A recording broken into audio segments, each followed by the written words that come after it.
This is DC Live, everything Washington, plus the politics.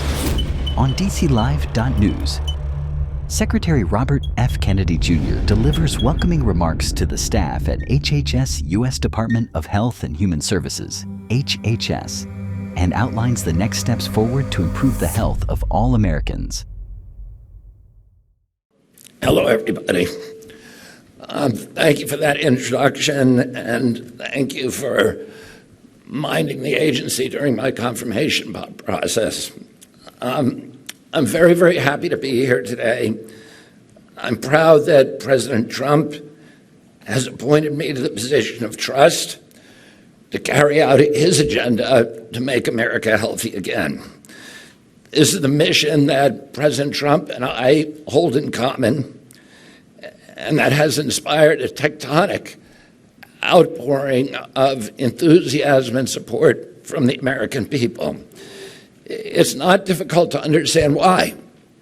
In the U.S., 6 out of every 10 adults have at least one chronic disease, and 4 in 10 have 2 or more. The U.S. has the highest age-standardized cancer incident rate among 204 countries in the world, nearly double the next highest rate. Asthma and autoimmune diseases are far more common in the U.S. than in any other part of the world. Prior to COVID, American life expectancy averaged 7.8 years. That's about 4 years shorter than comparable countries. Autism now affects 1 in every 36 kids, a more than 4-fold increase over past decades. 18% of teens suffer from fatty liver disease. Nearly 38% are diabetic or pre-diabetic, and more than 40% are overweight or obese. These conditions were virtually unheard of when my uncle was president, 1960 to 1963, when I was a 10-year-old boy. The sperm counts and testosterone are down about 50% in American boys, and our girls are reaching puberty 6 years earlier than historical generations. Our only solution to these issues seems to be more and more pharmaceutical interventions that don't seem to be alleviating the problem, and in many cases appear to be worsening it. Over-medication, particularly in children, is a growing issue. More than 3.4 million American children are currently taking medication for ADD and ADHD, and yet the numbers continue to rise. President Trump has asked me to reverse the epidemic of chronic disease. The way to do that is to bring HHS to its full potential as the steward of the American healthcare system. That is the mission that I want to share with you. I have a vivid memory of visiting NIH when I was a boy. My mother, a woman who worked for my mother, had a husband who was an NIH scientist. And when I was that age, I wanted to be a scientist. And he would bring me to NIH, to the labs, to look at the rats and the guinea pigs, and to look through the microscopes. And for me, that was an extraordinary thrill to see scientists who were engaged in this existential search for existential truths, and who were working to make our country stronger and to make our people stronger. Those were different times. America was at the apex of its power and prestige, and all the world looked to us for leadership. This was particularly true of NIH and CDC and FDA. They provided the gold standard of science and research, trusted the world over. They produced scientific heroes like Bernice Eddy, Sarah Elizabeth Stewart, and Frances Kelsey. Frances Kelsey was, of course, the young FDA scientist who, through her own stubbornness and integrity, saved our country from the scourge of thalidomide and left a wake of grim birth defects and grotesque mutations and deformities across Europe. In 1962, my uncle John F. Kennedy honored Stewart with the President's Award for Distinguished Federal Civilian Service, the government's highest civilian honor. The greatness of NIH was rooted in its unimpeachable integrity. It truly deserved the reputation for conducting science in the public interest.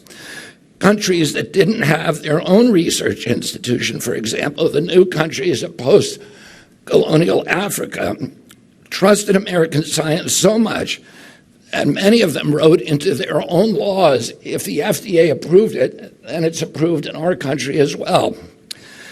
I want the agencies under HHS to earn that level of global trust. And what is the path to public trust? The path to trust is always through transparency. Transparency is the foundation of science, and it is the foundation of democracy. I think it's significant that an overwhelming majority of the men who signed the Declaration of Independence, who were this nation's founding fathers, were also citizen scientists. These included Thomas Jefferson, George Washington, John Adams, James Madison, Benjamin Franklin, Benjamin Rush, a physician, Julian Bartlett, a physician, Matthew Thornton, a physician, and Oliver Wolcott, a physician. Science and democracy were born together during the Enlightenment, and they share the same ideals for openness, for public access, and for transparency. Science and democracy flourish from the free and unimpeded flow of information. No one trusts science that isn't transparent about its research hypothesis, its raw data, or its conflicts of interest. No one trusts a government built on lies, on secrets, on cover-ups, and propaganda. That's why my uncle famously observed that the word secrecy is repugnant to a free and open society. Healthcare policy has been the subject of intense controversy for 20 years. But have you noticed that the controversy is almost entirely about who pays for it? Republicans and Democrats fight these ferocious battles on Capitol Hill, and it's always about who to shift the burden of paying for it. And for me, I've said before, this is like moving deck chairs around on the Titanic. Our health is getting worse and worse. And when the total costs are over $4 trillion, as they are now, there is no good solution, only less bad ones. We need to start asking a very different question. Regardless of who pays, why are we paying so much? Well, which is, by the way, 2 to 3 times what European nations pay for better, for worse health outcomes. Well, corruption and efficiency may be part of it. The main reason is quite simply that Americans are very, very sick. We are, in fact, the sickest nation on earth with the highest chronic disease burden in the world or in the history of the world. During COVID, we had in this country 16% of the global COVID deaths. We only have 4.2% of the world's population. So something we were doing was utterly wrong. And the CDC says that's because we're the sickest people in the world. They say that the average American who died from COVID had 3.8 chronic diseases. So were they dying from COVID or were they dying from chronic disease? According to some estimates, 90% of healthcare spending today goes toward managing chronic disease. When my uncle was president, it was 0. We didn't even have drugs for chronic disease then. And now it's become a burden that's threatening to sink our country. So my main mission at HHS, in which I hope that you will all join me, is to reverse the chronic disease epidemic in America. How are we going to do that? It isn't by replacing one paradigm with another one by force. I'm not going to come in here and impose my belief over any of yours. Instead, we're going to work together to launch a new era of radical transparency. Only through radical transparency can we provide Americans with genuine informed consent, which is the bedrock and the foundation stone of democracy. Transparency allows diverse parties to establish common ground of mutually trusted information. That's a basic precept of science. Results have to be reproducible. The whole experiment has to be open to scrutiny and replication. It's no secret that many of our institutions of democracy, of course, but even of science and medicine, are no longer transparent. As a consequence, they have become inefficient, dysfunctional, or corrupt. They have fallen captive to the profit-making industries. They have stagnated in bureaucratic secrecy and in siloing. They have lost touch with ordinary citizens. But here's the paradox that a lot of crusaders need to understand. Most of the people who work in these institutions and agencies and organizations are competent, ethical, and caring, and idealistic. I think that's especially true at HHS. When I was a boy, I particularly admired the scientists that I saw there because I thought these are the smartest people in the world, and yet they're not receiving much money. They're very low paid compared to people who are using high IQs to acquire things and to acquire status and money. That means they must have been motivated by something higher, something more idealistic. And I still believe that today. I believe that most of you here are not here for the money. You don't enter government service to get rich. That's for sure. On a basic level, I trust the idealism of most of the people who work at HHS. I also understand the corrosive power of money as it infiltrates and captures institutions like ours. My goal as secretary here at HHS will be to create a culture of competency, of ethics, of openness, of transparency, of caring, of pride, so that individuals who share these ideals can flourish and thrive. Sure, those who are unwilling to embrace those kind of ideals can retire. And I understand that it is a system and not the people in it that is the main problem. This is how the agencies under the HHS umbrella will recover their reputations as unimpeachable sources of scientific information to guide policymaking, medical professionals, the public, and the whole world. We will remove conflicts of interest from the committees and research partners whenever possible, or balance them with other stakeholders. We will shut the revolving door to reestablish public trust. We will make our data and our policy process so transparent that people won't even have to file a FOIA request. Another reason why our agencies have lost public trust is that they've become too politicized.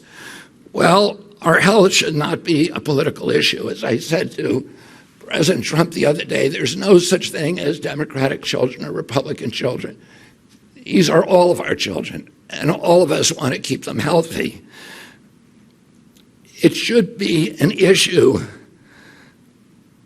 of science and an issue of basic human compassion. Science gets politicized when power and profit are involved, and power and profit are blind to compassion. Reducing the influence of money, therefore, goes hand in hand with depoliticizing HHS. I've spoken of science, and now let me speak about compassion. HHS is the home to programs like Medicare and Medicaid. Between them serve over 160 million Americans.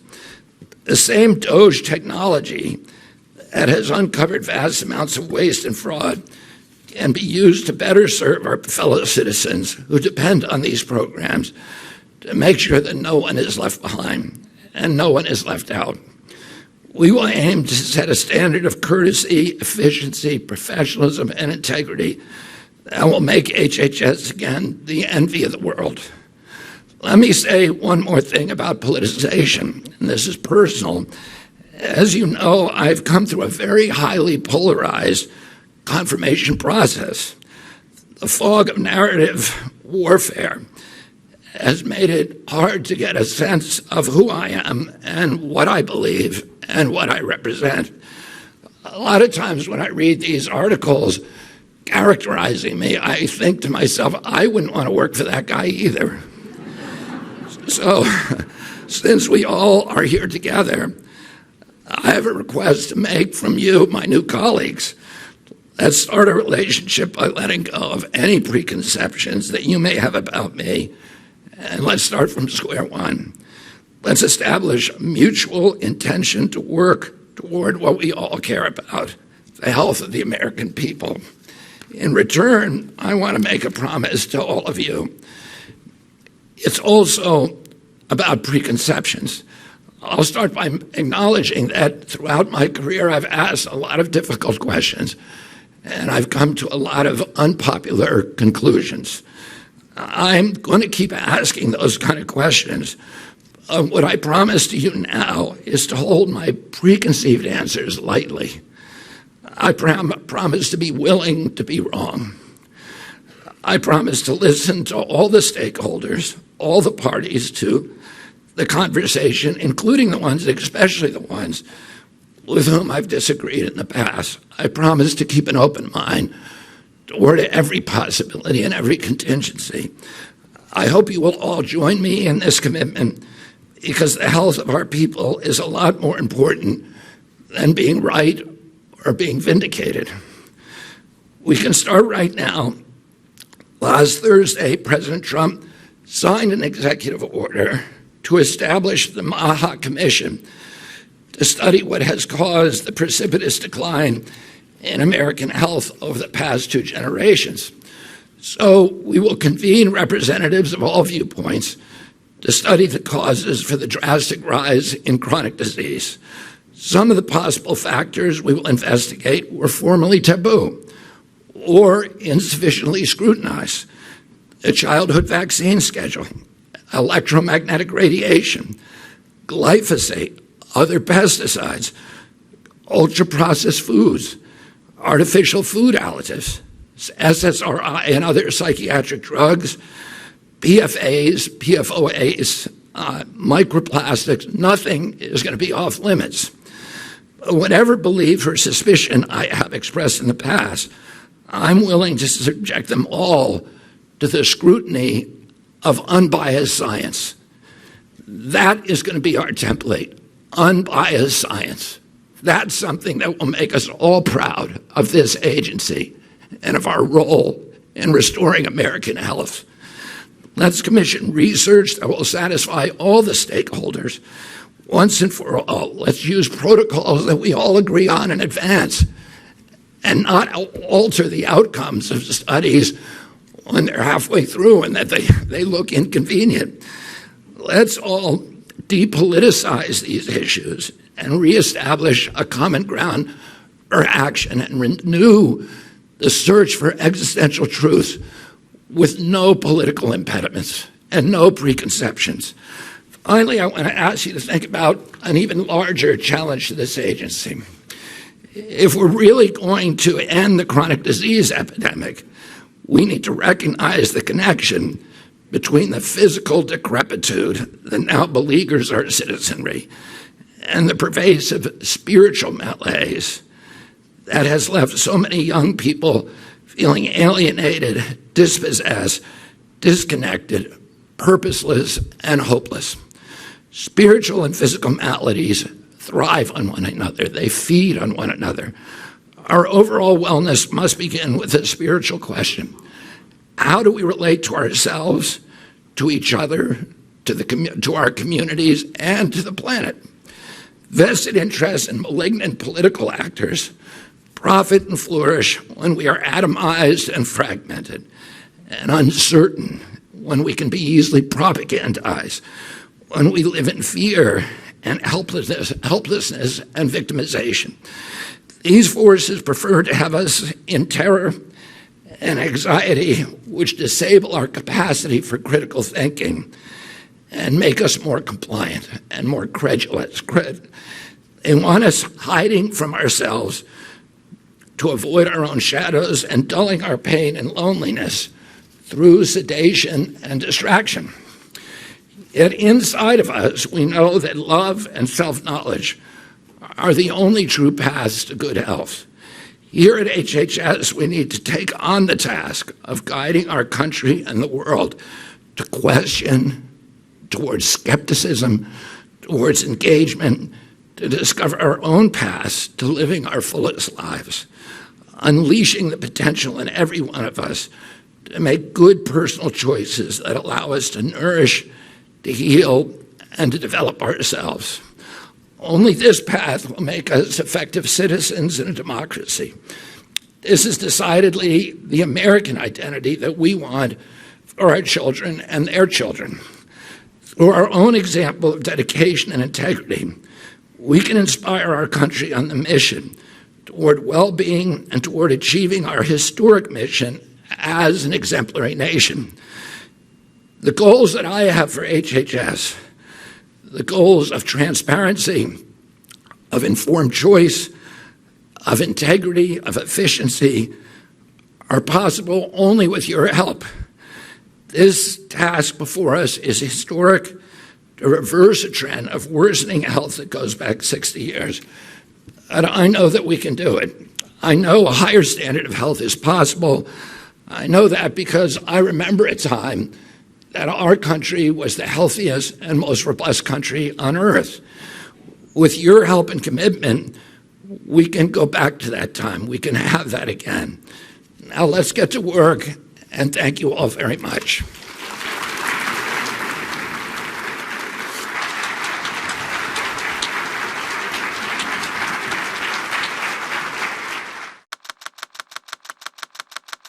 Produced by the U.S. Department of Health and Human Services.